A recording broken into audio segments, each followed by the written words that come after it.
Next on BYUSN, Cougar football adds another quarterback to the room. Welcome Jake Retzloff. Who is he and what's he about?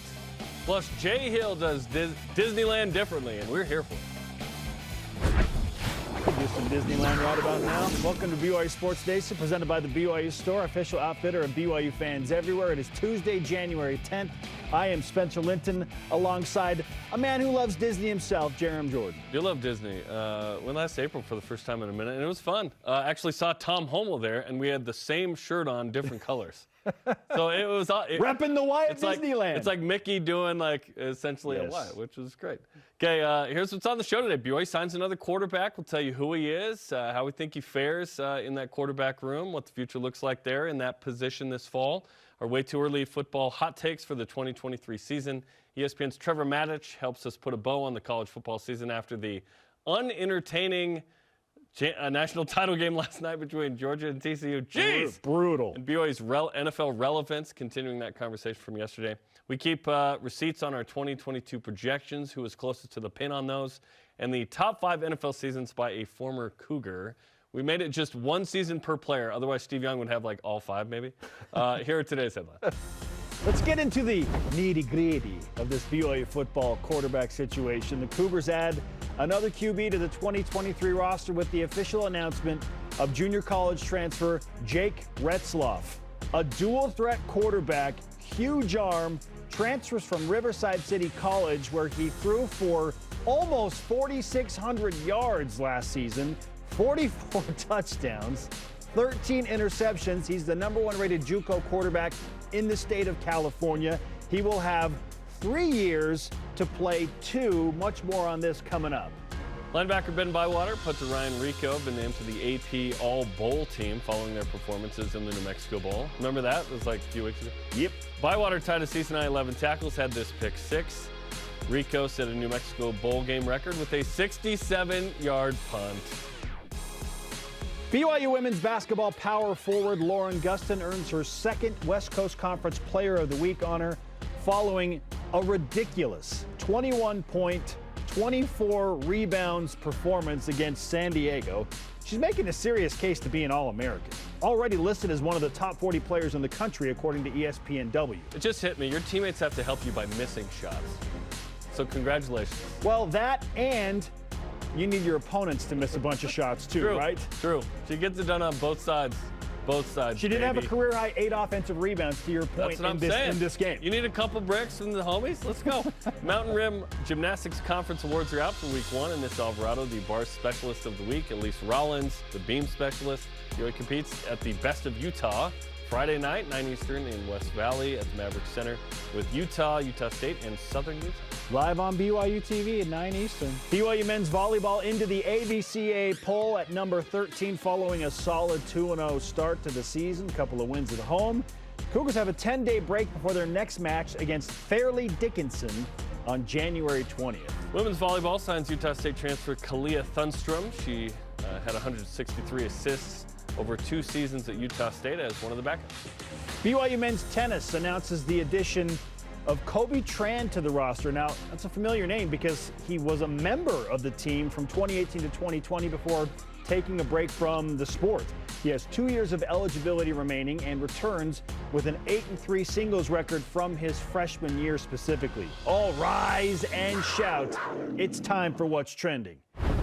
What's Trending presented by Bodyguards, protection for a life worth living. Learn more at bodyguards.com. The BYU quarterback room now taking solid shape with Keaton Slovis as the projected #1, coming in as the grad transfer, and the addition of Jake Retzloff, huge arm, #1 rated JUCO quarterback out of California, to probably learn for a year and then be the guy for years 2 and 3 of BYU in the Big 12. Perhaps. Maybe. Jarom, what do you think? What does the BYU 2023 quarterback room look like now, and what are the expectations for this room? Yeah, first I want to talk about Jake for a sec. You mentioned it, but yeah, exciting. We've alluded to this over the last couple weeks that this could happen. Here it is finally with Jake Retzloff. Excited to have him. He's got a unique kind of arm angle, can sling it. He can also rush it pretty well, right? He rushed for 500 yards last year at Riverside. Before that, he was at Golden West. So JUCO guy the last 2 years. trying to get at a D1 program. Now he enters a Power 5 team with BYU as a guy who's going to compete for the starting spot right away with Keaton. You'd think Keaton's the guy, of course, given his experience at USC and Pitt. We can just pencil in Keaton right there unless we're surprised and otherwise. But Jake comes in and he competes probably for that backup spot. And the redshirt rules are different now. The hope is that Jake can redshirt next year. Yes. Because he could play up to 4. A bowl game doesn't count against those 4, by the way, so it's kind of 4+ bowl if need be. And he certainly has the numbers to do it. You like the JUCO history, certainly with Sark in the 90s. BYU's not had a ton of JUCO guys per se, but he comes in and has an opportunity to step into a program where BYU's going to sling it. And Aaron Roderick develops quarterbacks, and he's really excited about Jake. And so I love how he fits into the room, which looks like this, perhaps, going into the fall. In no particular order. Keaton Slovis from Pitt, Jake Retzlaff from Riverside City College, Cade Fennegan returns. We haven't seen Cade play yet. Ryder Burton from Springville, who apparently already knows the playbook, according to Aaron Roderick. Bull J, Mayava Peters, perhaps. Nick Billups, we'll see. With walk-ons, it can be, in flux. Who knows? And then there is another transfer who's a preferred walk-on from an Ivy League school, whose brother's going to play here in a couple years. I can't say his name, but I've given you all the clues that you could possibly need, who won 2 state titles. That's 7 quarterbacks. So, yeah, I don't think BYU keeps 7, so someone probably goes. But excited about that room, excited about the future, excited about the immediate the most, though, because if the present isn't good, you certainly build for the future. But this isn't like a, oh, crap, we don't know who the quarterback is. I feel like BYU feels pretty confident about this group. Keaton certainly leads the charge. Then there'll be a competition between Jake and Cade and Ryder and company for that number 2 spot. Keaton Slovis is the dude. Yeah, I'll go on record and say that. He's the guy. He's going to start. He's going to be the dude. Just throwing Jake a bone. Absolutely. You don't bring him in to not be the guy. No. Keaton Slovis is the dude, and I love the scenario for Jake Retzlaff that he can come into a new system with Aaron Roderick, who has now a history of developing solid quarterbacks. I know it's solid. Only 2 more than that. Elite quarterbacks, right? If you play in the NFL, you get drafted. That's worthy of the number 2 pick E is word, elite. right? Yeah. Okay. I love the scenario for a 3-star in Retzlaff to come and learn the system while he watches an experienced guy like Keaton Slovis, and then just maybe he does play in a few games. Hopefully it's not necessary, but maybe BYU's blowing out a team. Let's throw him in there. Let him play 4 games. Let him get some reps with the offense and do his thing, and then he can still redshirt and be the dude for BYU in 2024 and 2025. Things always happen fast with the transfer portal, so that's why we're kidding ourselves if we think like, oh, it's locked in for sure, because if somebody becomes available and it's a big-time quarterback and all of a sudden they want to play at BYU because now Keaton Slovis has a great year, and BYU's now placed Zach Wilson and Jaron Hall and Keaton Slovis into the NFL, then this becomes an attractive destination spot. But I'm okay with this, Jarom. Bring in all these great quarterbacks to compete with each other and do your thing. It makes everybody better. I like Jake. I think he will be the starting quarterback at BYU at some point. Based on what I've heard from Aaron Roderick and from the recruiters, they are super high on this dude, and they fully anticipate that he will be a starting quarterback at BYU at some point. Yeah, he seems like he could be the guy next year, meaning 24. But who knows what happens? Like, just assimilate talent, develop them, be ready. Because if you're Max Duggan, you know who you were going at this point last year? You were a backup. And then you end up leading your team all the way to the national title game. Now, they get creamed in that. But you had an incredible season. Like, you need to be ready. Stetson Bennett transferred to a JUCO away from Georgia when he lost the job. Or he wasn't even the starter. He wasn't in the mix. No, he wasn't even close. He wasn't even close. You just need, who knows? Is that, Cade Fennegan right now? Who knows? But the idea of you need multiple guys. You need to be ready. Like, what was BYU missing last year that probably didn't help them as much against Notre Dame and ECU? It's that they didn't have a backup that they trusted enough to give the ball when Jaron Hall got hurt. And that's the thing I love most about this. Yes, when Jaron, to his credit, played through it, but he had to because BYU didn't have Baylor Romney. They didn't want to give the ball to Jacob Conover in that situation against Notre Dame or Cade Fennegan quite yet, right? But they would have given it to Baylor. They would have given it to Baylor, I believe, in that situation. And clearly they had shown as much previously with a few other injured Jaron Hall moments. Now this year, it's like you just don't know what's going to happen. You can assume almost nothing relative to health or effectiveness. You hope Keaton Slovis balls out, throws for 3,500 and 35 touchdowns, and is a second or third round pick next year, and we go, dude, that was awesome. Now we go to the next guy. But you don't know who the next guy is. Just get him in the room, get him here, and see what happens. Because Aaron Roderick has shown when he's not handcuffed at that school up north offensively, he's come down here and he's really flourished. Like, if I'm a Utah fan, I'm like, oh, gosh, we could have been doing this with A-Rod. Why didn't we let him do this? They didn't let him do it. They didn't let him kind of be a peacock. I got to fly, to quote one of the most underrated movies, The Other Guys. And now Jake Retzloff is here. We'll see what he can do. 6'2", 200, can sling it, can run it, kind of a dual threat option there. I'm excited, man. Ryder Burton's probably the one going, don't sleep on me either, though I would love for Ryder to redshirt and then sort of compete in the next couple of years. And then you continue to bring in other guys. There's some other high-profile recruits in next year's class that BYU is excited about for 24 and so on and so forth. So keep it going, because if you have a really good quarterback at BYU, you give yourself a chance, especially in a new Power 5 league where BYU is going to face something it's never faced, which is 10 Power 5 teams a year. The word that comes to mind in all of this, as it pertains to Aaron Roderick, is more freedom. Freedom to not have to carefully craft your play calling sheet so that you can keep Jaron Hall healthy, because you don't. Otherwise, you can't afford to lose your starter. I'm not saying that Jake Retzloff is the answer if Keaton Slovis gets hurt, heaven forbid. But there's more freedom there mentally, for sure. He had to change the New Mexico Bowl to be a run-based play call. 100%. Like it was super unique, right? Yes, and that was a call late in the week. They made that decision on Thursday. And that was, well, weeks leading up, they probably had a sense, right, that if it's Sol J, we got to do this. I don't think on Thursday Aaron was like, oh, crap, I have to change all the plays. Sorry, so what I'm saying is, like, on Thursday they made the decision to go with Sol J over Cade. Yeah.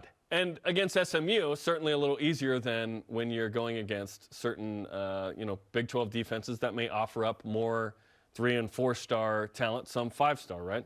It'll be harder to tailor that. But now, I agree. Yeah, freedom's a good word. Freedom. For it, where it's like, okay, I have experience. I have young and talented.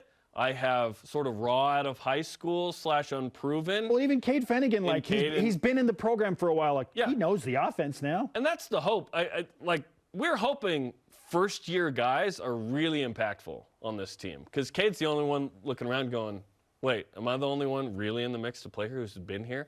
That experience is certainly valuable and will aid him, especially in spring ball. But like coming out of spring, I would love for us to feel like, okay, we know it's Keaton 1 and then whoever 2, if that's Jake or Cade or maybe Ryder's amazing. I don't know. We'll see. This is exciting. When BYU's been really good at quarterback, that player has had to wait a little bit to get their turn. Zach was the exception where he started midway through his freshman year. But in the 80s and 90s, when you have these great quarterbacks, they didn't get thrown in the mix. They sat for at least a year. So we'll see what happens with these guys. All right. Obviously, Keaton gets thrown in right away. Absolutely. He's the dude. There's freedom. There's freedom for the play caller to not have to carefully protect the starter. Like, just call the game, be aggressive, and see what happens. And we used to go, hey, we got this quarterback, sweet, in 26, he's the guy. You don't know. People transfer. Like, didn't we think Conover was going to be the future of BYU? He's at Arizona State. Like, you just never know. Okay, topic 2. What is your way too early hot take now that the 2022 season's over for the 23 BYU football season? 2 answers came to mind initially. Like, right when I presented the question this morning, I was like, okay, I'd probably go with 1. BYU is going to have a better offense this year than they did last year. That's hot. Yep. Like, that was the number one thing. Like, because, and it's hot because you got a quarterback coming in that you just don't know. We're hoping that Keaton Slovis is amazing, right? You're bringing in now multiple quarterbacks with the addition of Brett Excited to watch him. Yeah. That's my number 1 hot take. BYU's offense will be better in 2023, statistically speaking. What is better to you? Like, what are you thinking? Better red zone scoring, more total yards per game, more points is number 1. Like, BYU's offense going to score more points and be better in terms of total yards, better red zone than they were this year. That's a super hot take. Yeah. Okay, now the mild hot take here, the mild sauce take here is BYU is going to start the season 3-0. They're going to beat Arkansas. They're going to beat Arkansas. Okay. And be 3-0 and ranked. Southern Utah. Yes. BYU, my mild hot take. At Arkansas. BYU will SEC road. start the season 3-0 and be ranked after they beat Arkansas. KJ Jefferson's back for Arkansas. BYU's got Keaton Slovis walking in 2-0, presumptively. Let's go. Okay, I like those. Mine is that BYU wins 8 games. They just come out and they go, at least 8 wins, right? Because right now, my realistic kind of expectation is, let's just get to a bowl game. If you win half your regular season games, are you even that good? But it's relative strength. Like we're walking, we being BYU football, into a new weight room trying to get the same amount of reps up with more weight on, right? Tougher schedule. We don't know that schedule quite yet. But despite not knowing, even if we said we got the 9 easiest teams, like the 4 hardest weren't even on the schedule, I would still say make a bowl game in year 1 to try and figure it out. It's a brand new defensive staff. It's a brand new defense. You're bringing in a bunch of guys on the D-line. You're bringing in some new quarterbacks. There's a lot of unknown there. That doesn't mean that you're going to stink or be great. I just don't know what it's going to be. Last year, we walked into the season feeling like we knew exactly what BYU was going to be, that they were going to win 9 or 10 games, and we were wrong. They got close, but Jaron Hall's shoulder gets hurt, and BYU doesn't have a backup they trust, and the defense is worse than we thought. The running game is not what we thought it would be. It wasn't as effective. Injuries come into play with Puka Nacua. All of it. Yes, Puka was a big one. All of it. But that's the beauty of sport, is that we don't actually know what's going to happen. Spoiler alert. We don't actually know what's going to happen. The true reality television. We gotta film 5 hours a week. It's reality television. No, but I love that because you think you know one thing that's different, but that's awesome. And I'm excited to see what this looks like for BYU, what the schedule is, how BYU handles it. Can BYU stay relatively healthy? Can the Cougars go and do something they haven't done, which is, okay, now we're a P5 team. We become this stronger, better team. We recruit at a higher level. These transfers are effective. We get a pass rush. We get some more sacks. The defense has got Malik Moore has like 5 picks or whatever, back healthy, leading the back end of that defense. Aiden Robbins running for 1K. Keaton doing his thing. A lot of new faces, coaching staff, players. It's going to be fun, man. It's January 10th, but can we play already? Yeah. We just Sam Houston, can we play already? Can we start BYU's 3-0 campaign? Yes. To where they get ranked? We think it's 2-0 at least. 3-0 would be amazing. All right, you've heard our hot takes. Now it's time to hear from you.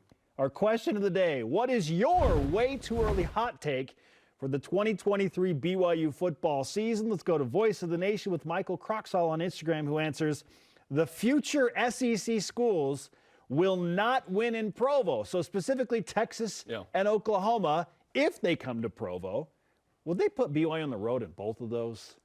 If they play Texas, hope for home games. Because at least one of those teams comes to Provo. I'm hoping they do what Notre Dame didn't, which is come to Provo. Sarah Bobo on Twitter says, BYU will send another quarterback and running back to the NFL. That is a hot take. What if Keaton, the best case scenario is that right there, right? Yeah. That they're so good that they leave. I mean, the A-train, Aiden Robbins, would need to have a remarkable year. He's got 2 years of eligibility, by the way. Yeah. So he doesn't have to go. Sarah also adds, BYU's defense will come out strong in the fall and impress the country with changes and improvements. I don't know if they'll impress the country. We don't need like that level. They'll impress the fan base because it'll be different and it will be aggressive. Can they be top 50 in the country and stuff? I'd take top 70. The standard's super high. Join Greg Wrubell, Mark Pope, and Jackson Robinson tonight for BYU basketball with Mark Pope, 8:30 Eastern on the BYU TV app. The Cougars taking on Gonzaga Thursday, Pepperdine Saturday. And sadly, it's our final Matich Monday, or I should say Trevor Tuesday, because of the national championship on Monday night. Did TCU do more harm than good in the Big 12 last night? He's going to answer that next on BYU Sports Nation. This portion of BYU Sports Nation is presented by Bodyguards, protection for a life worth living. When my grandfather started this company in 1947, he couldn't have envisioned what we would ultimately become. We realized that our value to our customers is that we will be there day after day, year after year, doing whatever we need to find solutions to the challenges that they face. We are committed to be honestly better in all that we do, in every opportunity that we have to serve our customers.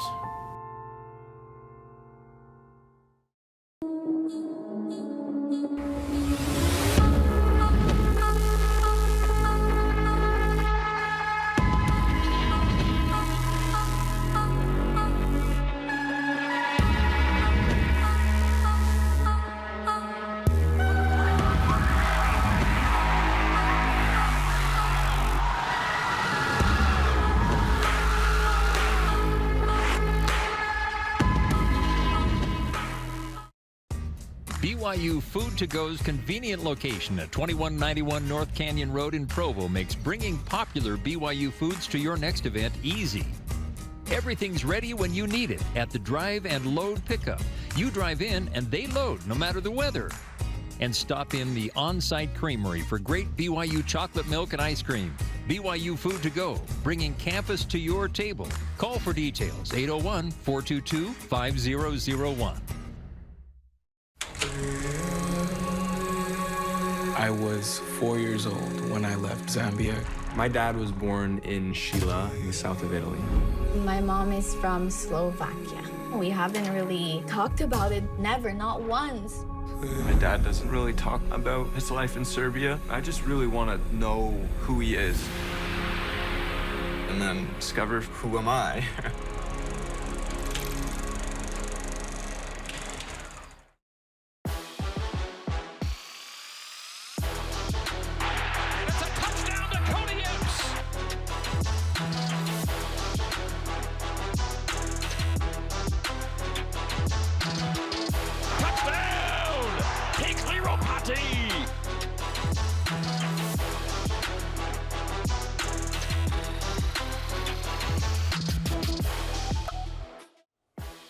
We are live in Studio B with your day-to-day BYU Sports play-by-play. I am Spencer Linton alongside Jarom Jordan. It is time for a Matich Tuesday with ESPN college football insider, expert, analyst, and all-around good man Trevor Matich joining us now once again on BYU Sports Nation. Trevor, happy post-college football season day, and frankly, after how bad the game was last night, I'm ready to look ahead. How are you feeling? I'm feeling great, and it was only bad if you don't love domination and greatness. It wasn't competitive at all, but holy smokes, Georgia, what a finish. Unbelievable performance by Georgia. So let's just go ahead and start there before we take on BYU and pushing ahead to 2023. Has Georgia supplanted Alabama as the clear number one in college football? Absolutely. Absolutely. I mean, they won 2 in a row. And what's more impressive is that they lost 15 guys to the NFL draft off of last year's Georgia National Championship team. All they did was reload, go undefeated again, win the national championship again in dominating fashion.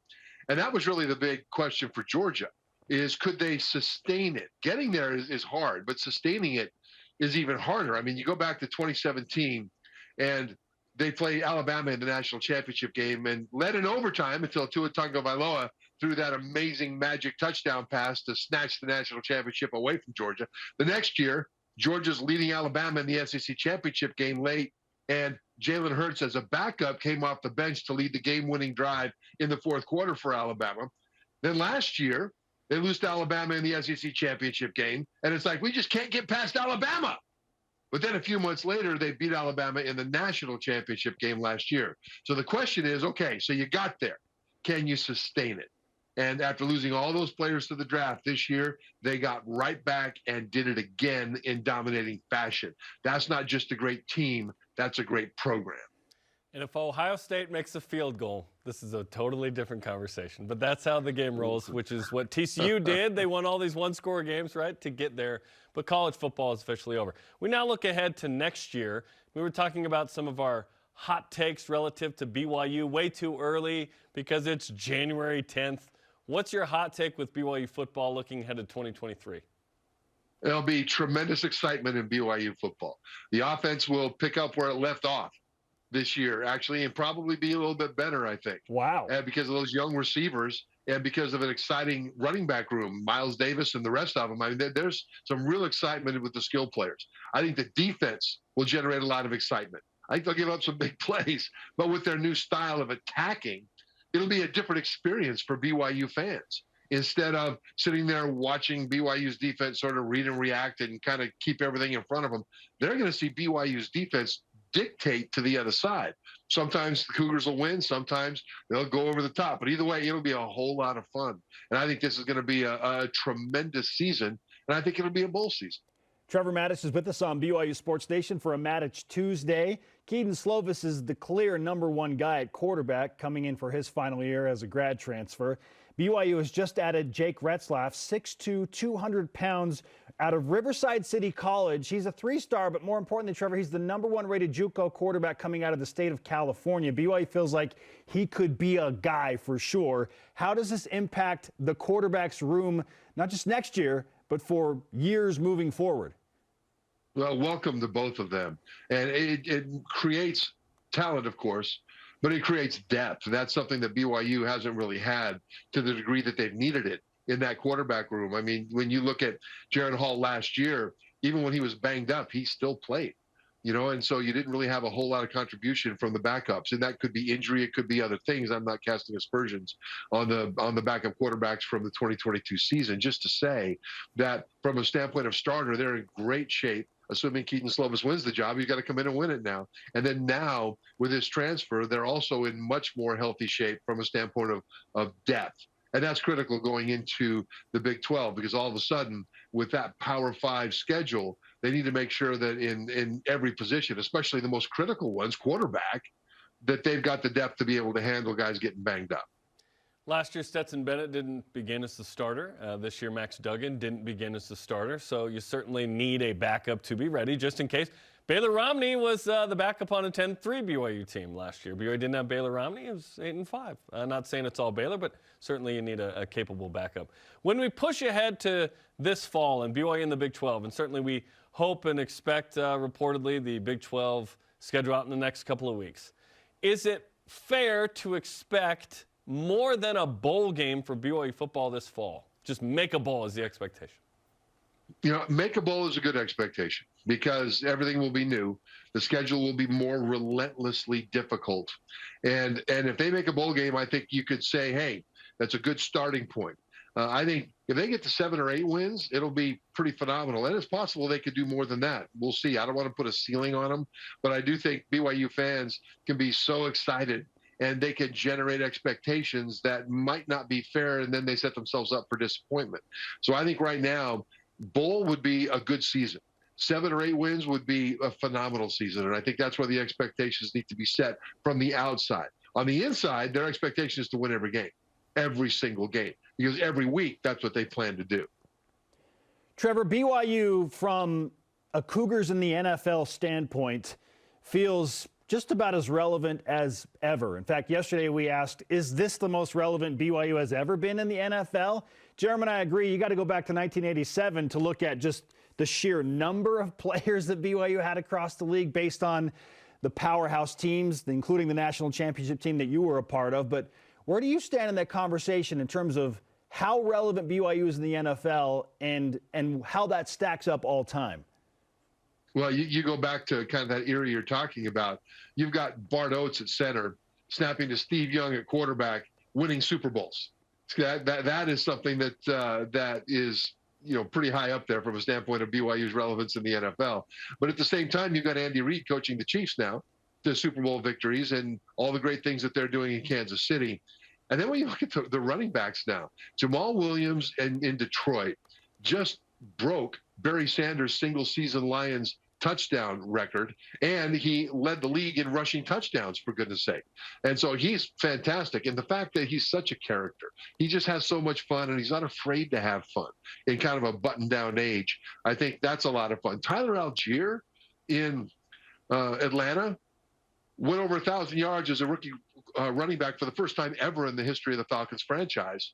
And the guy is he's just a bulldozer. I mean, Bill Connolly, who's a prolific sports writer, says that he might even be the best running back in the NFL. That might be a little bit of a stretch, but to be in that conversation is fantastic. Bill Barnwell of ESPN.com has Tyler Algier as number 3 for Offensive Rookie of the Year. And his own teammates are talking about how hard he runs and how much they respect the way Tyler Algier approaches the game. And then, of course, Taysom Hill in New Orleans has done things that just aren't done. I mean, since the merger, nobody besides Taysom Hill, I believe, has rushed, passed, and thrown for 10 touchdowns, right? And so you put all these things together, with the fact that these guys have a joy for the game that just pops off the screen. It sets them apart. It breaks through. Besides just being great players on the field, I think that does make BYU relevant in the NFL, and that's important for recruits. And, of course, then you've got the standbys. Fred Warner, linebacker for the 49ers, captain and alpha among alphas, right? And then Kyle Van Noy with the Chargers. I mean, you can go through and name a whole bunch of players that are great players, that are great football character guys, that recruits will look at and say, hey, look at all these BYU guys excelling in the NFL. BYU can get me to the NFL. And that with NIL, those are two of the most important things for recruits as they look at what school they want to go to. And BYU is being so well represented right now by its alumni in the league. And it's exciting to see who will also join that group next year. Jaron Hall, Puka Nacua, perhaps Blake Freeland, we'll see, and so on and so forth. What's the connection for you between successful NFL players, guys in the NFL period, undrafted free agents and draft picks, and success at BYU? Because it feels like there is a correlation, especially the last couple of years, of this ascent from BYU football with the increased talent in the league. Right. And the thing about BYU as a culture is that it's well known in the NFL. There are certain programs that scouts look to and say, yeah, we can count on these guys. Clemson has been one of those programs where, by and large, Clemson players, for the most part, are going to be guys that scouts count on, coaches, NFL coaches count on to be good football character guys.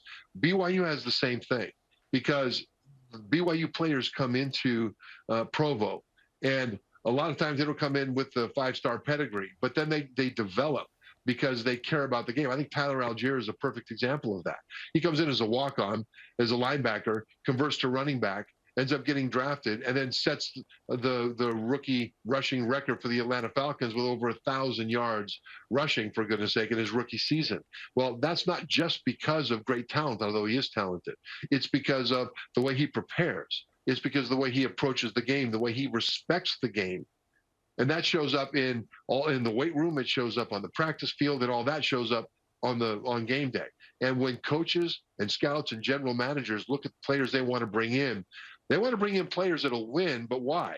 Because they want to keep their job, and they want to get raises, and they want to bring in guys that they can trust will give them everything they've got. And BYU is developing a reputation in the NFL of producing players that you can trust, not only to play well, but to be consistently as excellent as they can possibly be based on the gifts that they've been given from a talent standpoint. Trevor Matich of ESPN is once again on BYU Sports Nation.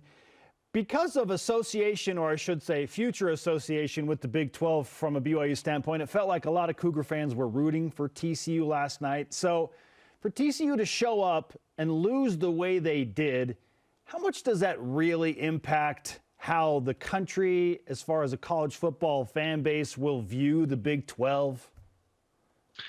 I think in the short term, it's not good because football is an emotional sport.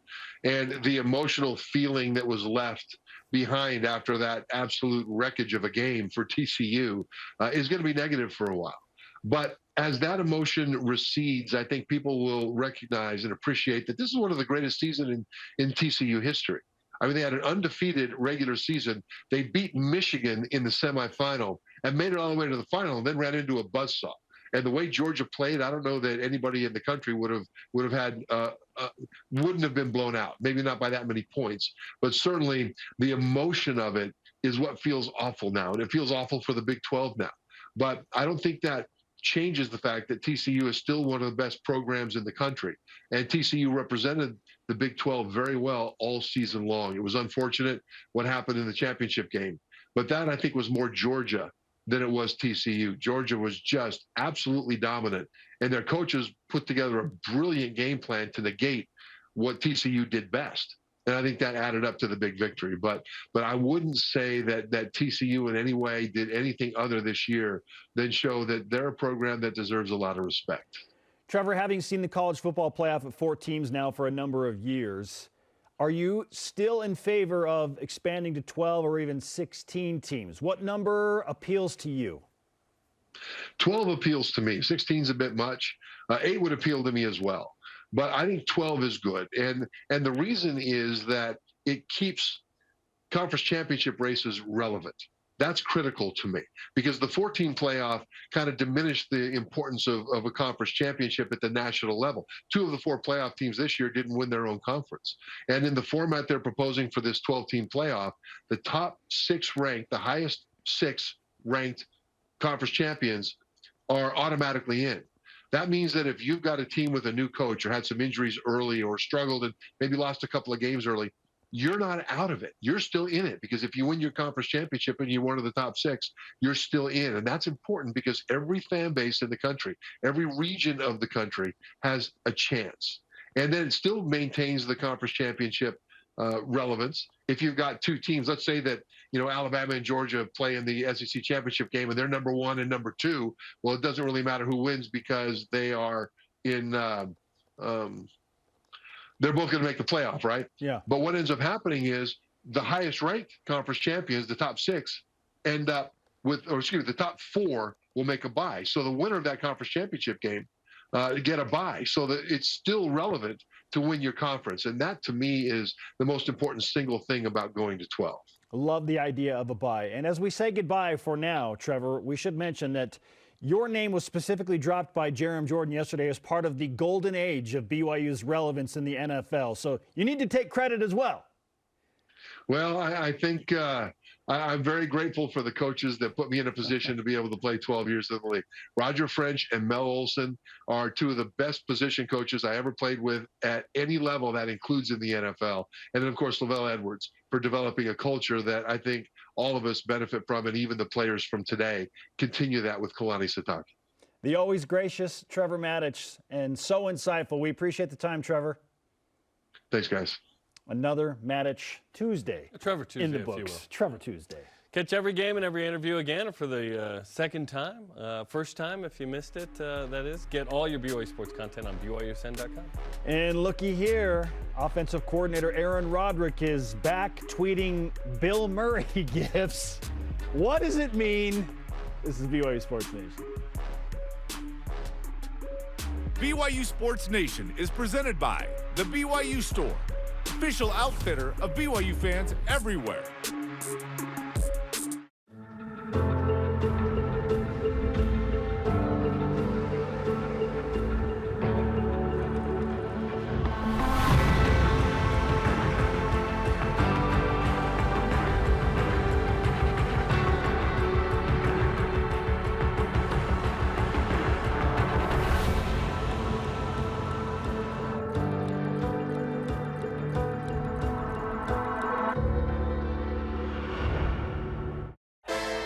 If you're looking to build your brand awareness and increase market share as BYU moves into the Big 12, this is the place, BYU Athletics. We can provide the tools you need to make sure your company is seen and heard. BYU Athletics is where you can align your products and services with loyal fans that cheer for our Cougars.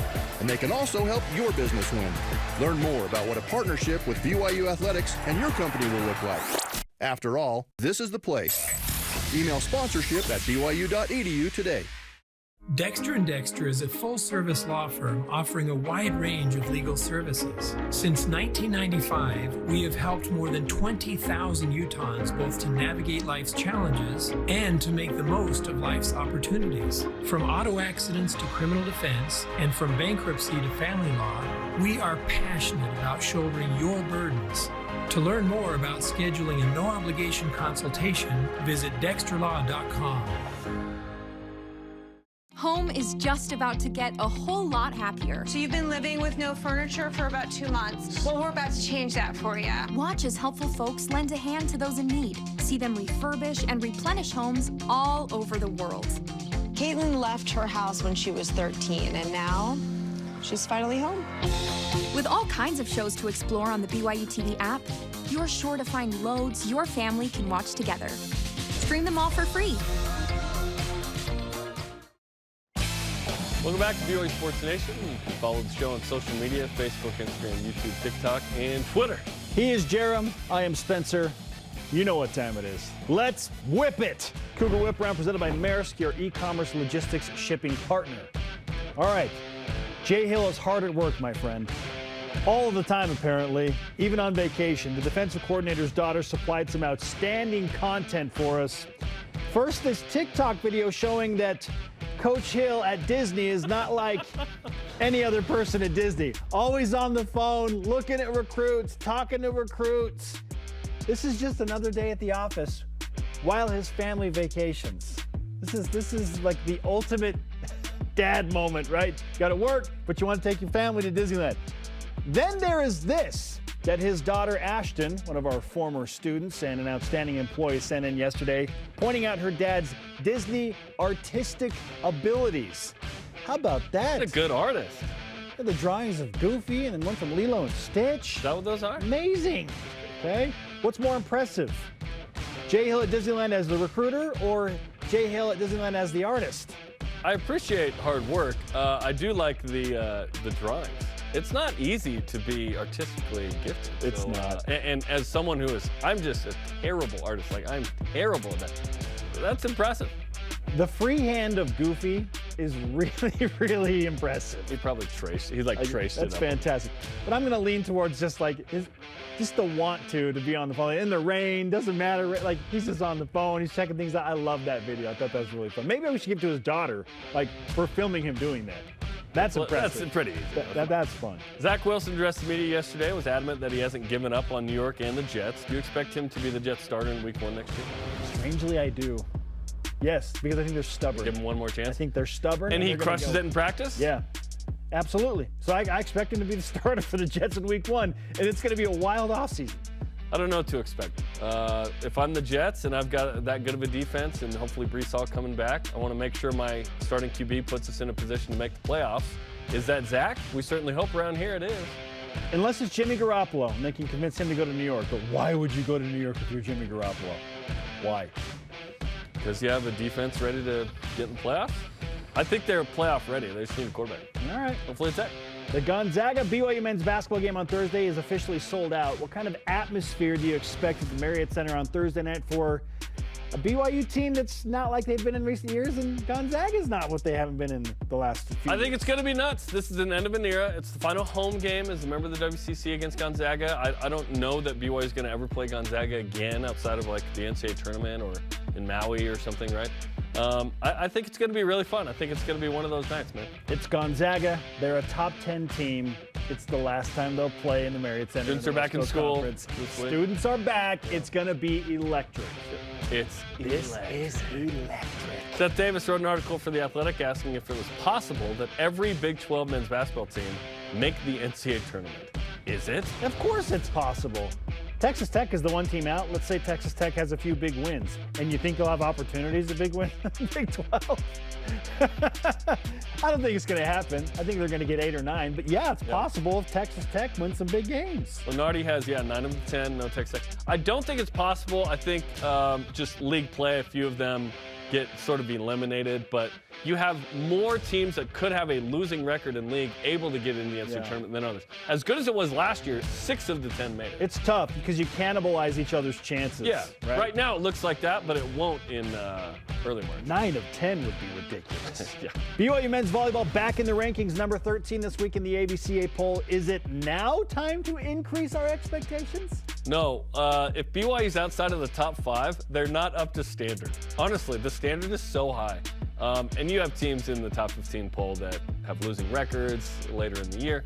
13, while it's cool to be back ranked, honestly, it doesn't really matter. And next week, BYU play Fairleigh Dickinson, be 4-0. Maybe they go up. Even if BYU was like 8th, it's still below the standard of the program. This team's still going to figure it out this year, maybe next year.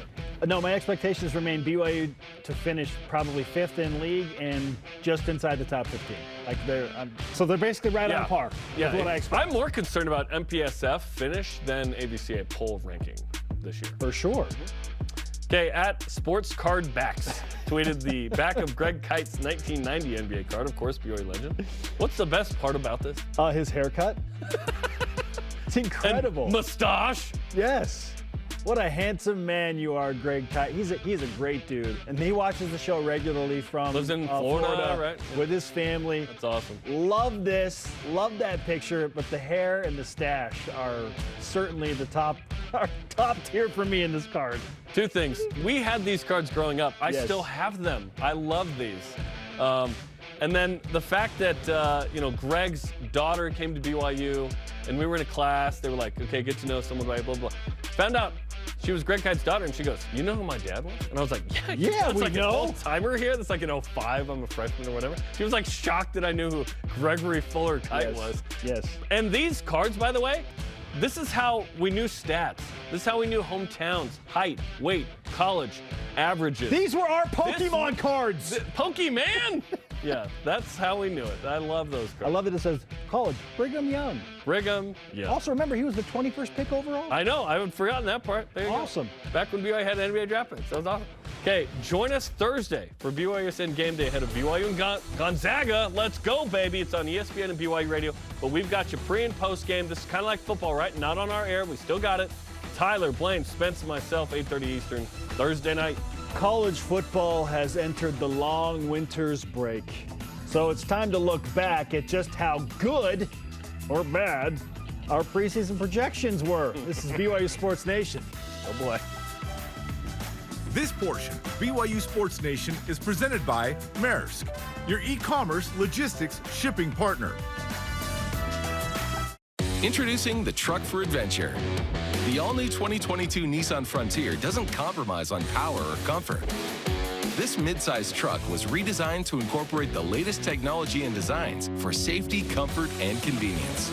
Plus, with up to 6,700 pounds of towing capacity and best-in-class horsepower, it's rugged enough for adventure and still safe enough to transport all your favorite people.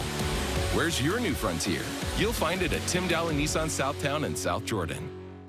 Dexter & Dexter is a full-service law firm offering a wide range of legal services. Since 1995, we have helped more than 20,000 Utahns both to navigate life's challenges and to make the most of life's opportunities. From car accidents to business law, from divorce to estate planning, we are passionate about shouldering your burdens. To learn more about scheduling a no-obligation consultation, visit dexterlaw.com. Trio Orem Senior Living believes in empowering seniors to live life to the fullest. We help eliminate stress out of daily life when you live at Trio. Less time focusing on housework means you can socialize at one of our many events, with safety in mind, of course. And did we mention our spacious apartments with modern amenities? Learn more about setting up a private tour at trioorem.com. Do you ever feel small? 3, 2, 1, go! Have regrets? I guess we all have them. And trust. That's tough to earn or regain. You are the winner of Survival! Glad we're doing this.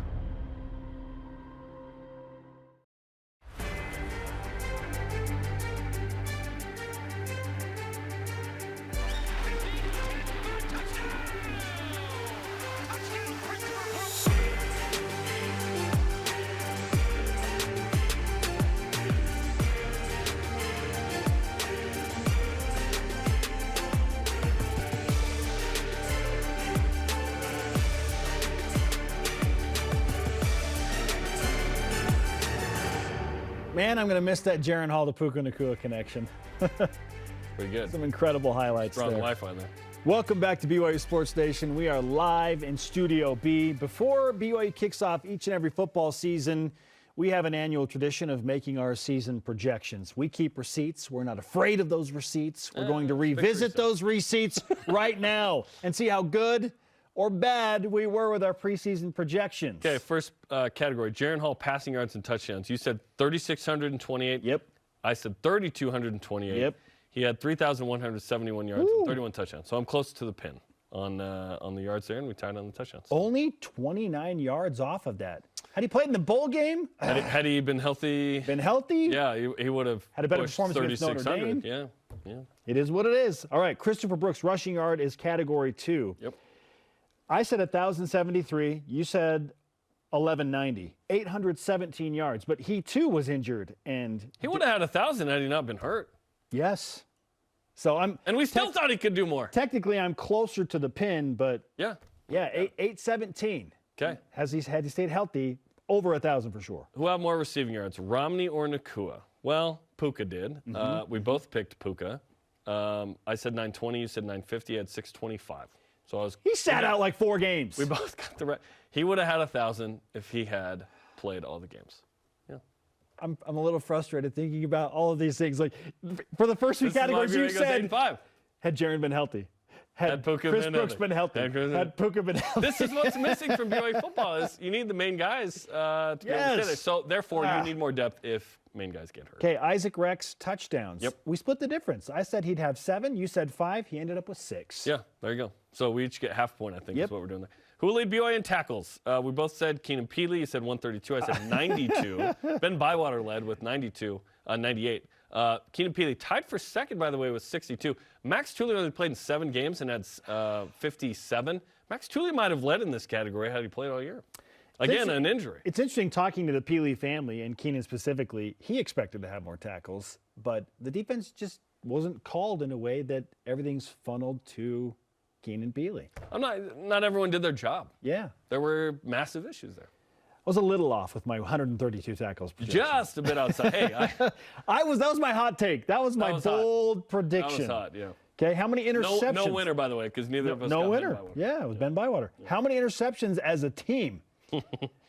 I said 10. You said 14. I thought that'd be a lot more. BYU only had 8. Yeah. Okay, Bywater and Tooley, by the way, as linebackers, had 3 each. Talon Alfrey, Jacob Robinson, 1 each. I said the secondary had 2. Period. Crazy. Not enough. Malik Moore getting hurt. Yes. Certainly. Again, and we're back. We're back to the injury conversation. Come on! I said 10, so I technically win that. How many sacks? BYU stunk at sacks. Okay, had 15 total. John Nelson led with 3, by the way.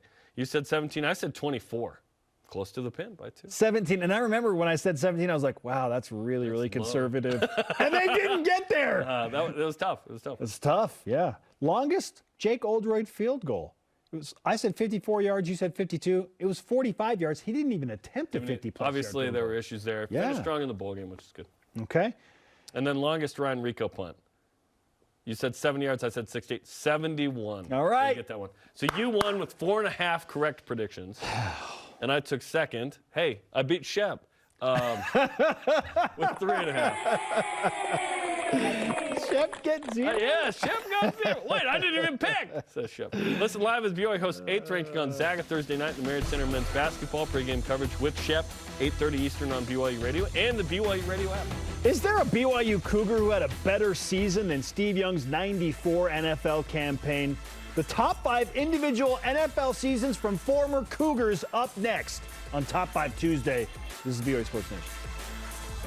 BYU Sports Nation is presented by the BYU Store, official outfitter of BYU fans everywhere.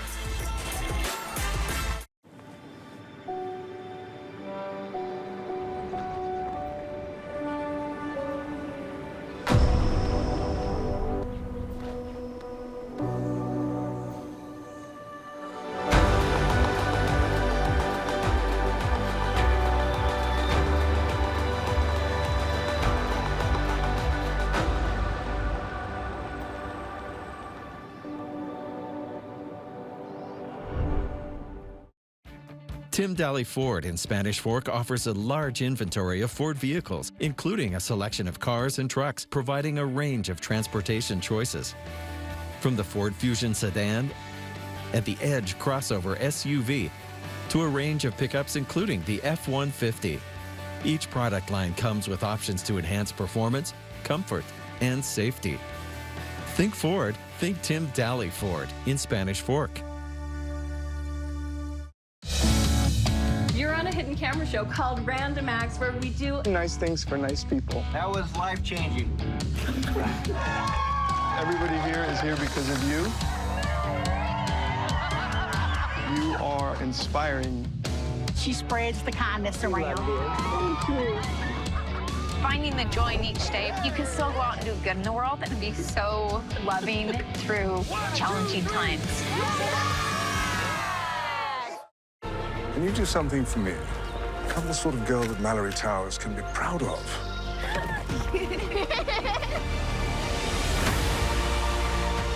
Something must be wrong. You need to get help. You did it! No, We did it. Thank you all, and for making me proud to call you Mallory Towers girls. This portion of BYU Sports Nation is presented by Mountain America, the official credit union of BYU Athletics. Shows on demand. Download the free BYU TV and BYU radio apps. Listen to the podcast as well. Subscribe, rate, and review. Top 5 Tuesday today features the top 5 individual seasons by BYU Cougars in the NFL. One note here. We're going one season per player just to share the love and not focus on Steve Young with all 5. Number 5, Jamal Williams, 2022. Just happened. 17 rushing yards, broke Barry Sanders' single-season record, led the NFL in that category, joined Tyler Algier, first seasons of BYU Cougars to rush for 1,000 yards, 1,006. Incredible. Number 4, let's go back to 2020. Fred Warner putting himself on the map with his 125 tackles in a season, earned himself a spot on the All-Pro first team, as well as a ticket to the Pro Bowl. All-Pro Fred became a thing that year. Number 3, Jim McMahon, 1985, is QB on the Super Bowl winning Bears team. Second team All-Pro, 2,300 yards, 15 passing TDs. Those numbers seem low, right? Well, hey, he was handing off to Walter Payton and the Fridge, and of course he rushed or caught 4 touchdowns as well. At number 2, Todd Christensen in 1983 for the Los Angeles Raiders. Remember when they were in L.A.? He led the league in receptions with 93 catches, hauling in over 1,200 yards and 12 touchdowns as a tight end. All-Pro offensive honors, selected to the Pro Bowl. Christensen and the Raiders would go on to beat Washington in the Super Bowl. Incredible. What a year. Maybe the greatest year outside of this next one. Why, that's why it's number 2. Number 1, Steve Young, 1994. Second NFL MVP, All-Pro first team, Super Bowl champ. Record 6 touchdowns in the Super Bowl against the Chargers. First player in a Super Bowl to lead his team in both passing and rushing yards.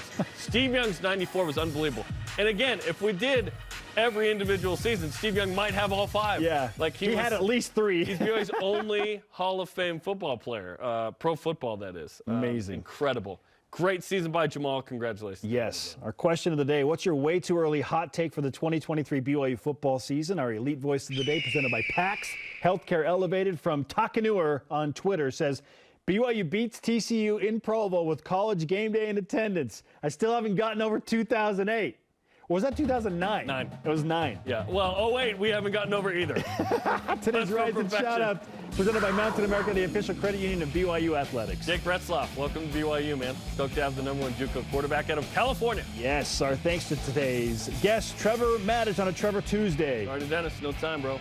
For Jarom, I am Spencer. Shout out to Steve Sarkisian, another former JUCO quarterback that did big things for BYU. Get your hands off